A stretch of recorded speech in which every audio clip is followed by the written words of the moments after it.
Hello everyone, welcome back to another video in our third unit on EDA. In the previous couple of videos, we talked about making charts in Altair, changing things like colors and removing the origin from the x-axis, these kinds of things, also plotting with shapes.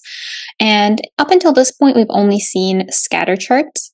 So there's lots of other types of charts available in Altair. So in this first video, we're going to talk about bar charts, and then we'll talk about rectangle charts and something called multi-view charts. But I have a link here to an example gallery just to see some of the possibilities of what's available in Altair. So let me change tabs really quick. Oops. There we go. So here's the example gallery of charts available for Altair. I feel very inspired every time I scroll through this. So we have simple charts. I love heat maps. We're going to be talking about bar charts in just a moment. We can see there's a huge number of possibilities. Line charts, area charts, pie charts with Pac-Man. We already saw scatter plots, but you can see there's a lot of possibilities here. Uncertainties and trends, distributions, tables. I love this hexbend chart. We're actually going to deal with text over something that looks like a heat map in the next video. We could do things with maps, interactive charts. So we've already seen image tooltip, but there's all kinds of different interactivity that we can add. Then some advanced calculations, case studies, and I really like, where is it? There's one where there's little icons that use animals. I don't know if I'm going to be able to find it here though. Yeah, I don't see it here, but lots of really cool things that you can do. So I hope this leaves you feeling a little bit more inspired. Sometimes when I'm a little bored, I come here and just look at some of the examples and get some ideas. So going back to DeepNote, so we're still dealing with the miles per gallon data set. So here I have Seaborn imported as well as the miles per gallon data set. And the first exercise is saying make a bar chart using cylinders for the x coordinate and using the median of the miles per gallon values for the y coordinate. So I'm going to start by making a skeleton of the chart, and this is going to be without, so skeleton of chart without median, and then I'll show you how to get the median in there. So this is going to be Alt, oops, and I should also import Altair.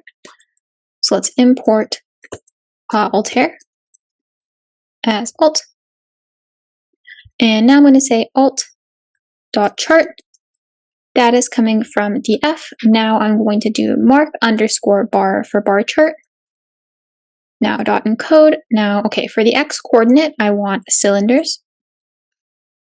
And for the y coordinate, I really want median of MPG values, but let's just put MPG for now and see what we get.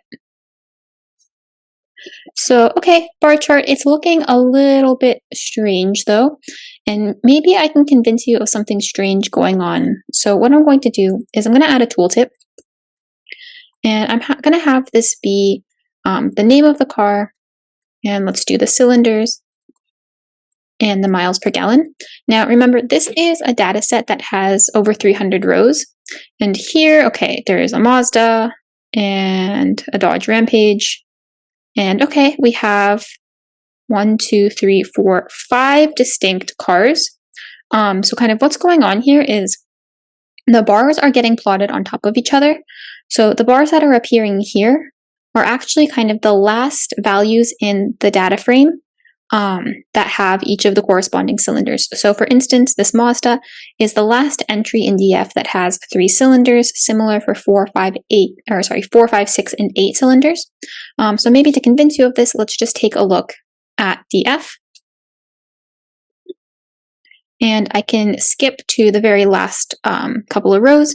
So notice, okay, the very last entry, I have 4 cylinders. What's the name of this car? Well, it's the Chevy S10, and let's see. So if we go to 4 cylinders, this is Chevy S10. Let's see if we can find 3 cylinders. So the last place 3 cylinders appears. And let's see, we haven't seen 3 yet. No 3 yet.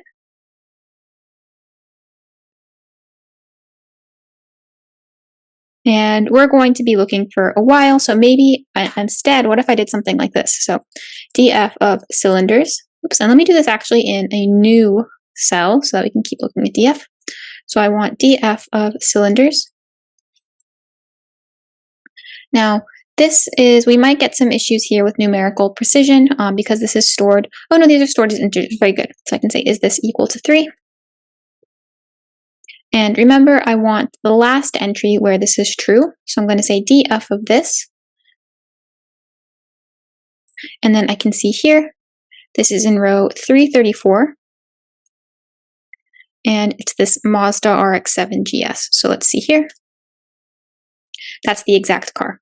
So hopefully I convinced you, first of all, something strange is going on here, and that's because bar charts, we really need to use them with some aggregate of data, right? So it makes a lot of sense to take the mean across all 3-cylinder cars, but not so much to plot every single car with 3 cylinders here because the bars got covered up. So we're going to fix that in just a minute, but first thing I'm going to do is actually change the encoding from cylinders to ordinal. So right now, Altair has this as quantitative by default, but it's a little bit better to have this as ordinal. So let's update that.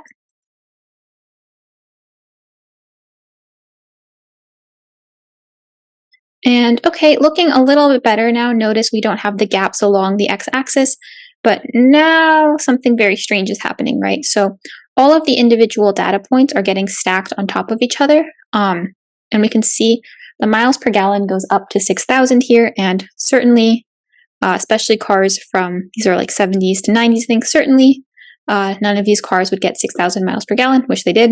So kind of what's going on here is, like I said, we really should be taking some kind of aggregation. So let me show you how to actually get the median. So let me make a new cell.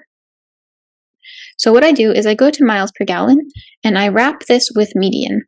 And notice that this is still in quotes. And you might be nervous and think, well, there's no column in df called median of miles per gallon, but Altair knows how to interpret this string, parse it as take the median of the column called miles per gallon. I'm going to remove the tooltip just for now. And we can see here, this is looking a lot better. So notice here, it's updated to be median of miles per gallon. Here we have cylinders. Now, something I want to kind of warn you about. So let's say I do want to add in the tooltip. So I come here and I have name cylinders miles per gallon. Maybe you can predict what's going to go wrong here. So I'm going to run this and kind of, well, name, first of all, name doesn't really make sense, right? Because basically this is aggregated data, so there's no one name representing all of them. The other thing too, so I'm going to remove name. But the other thing too is the miles per gallon, we're really taking the median. But if I just have miles per gallon, this is going to return not the median values, but I believe probably similarly the last value in the data set. So for instance, let's see if we can check that. It's saying here the median is 23.7. I know that's not the actual median. So if we come up here, and we got 23.7 miles per gallon. So that was just the last value in the data set that had 3 cylinders.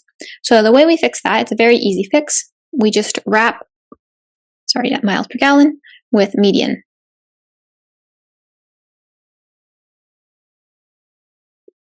All right, so this is looking good. So now this should be actually the median. Oops, and I changed the wrong one. So let me, I guess we could, let's see. And I'll just fix it here. So let's do median.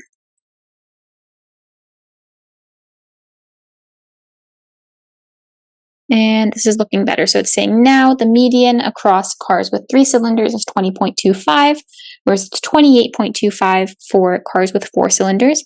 So next exercise is saying, can we find these same median values using df.groupby?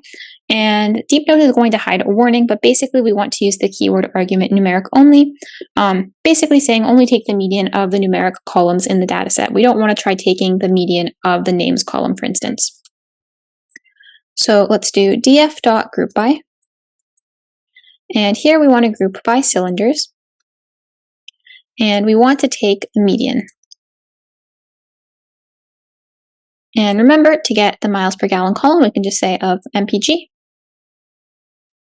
And for 3 cylinders, we got 20.25. There's 20.25.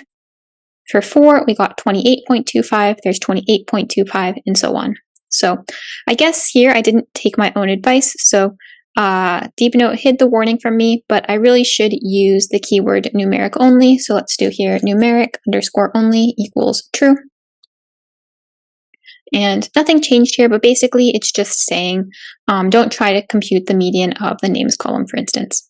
So I think this is a good place to end the video. In the next video, we'll talk about rectangle charts and multi-view charts. Thanks for watching, and I'll see you there.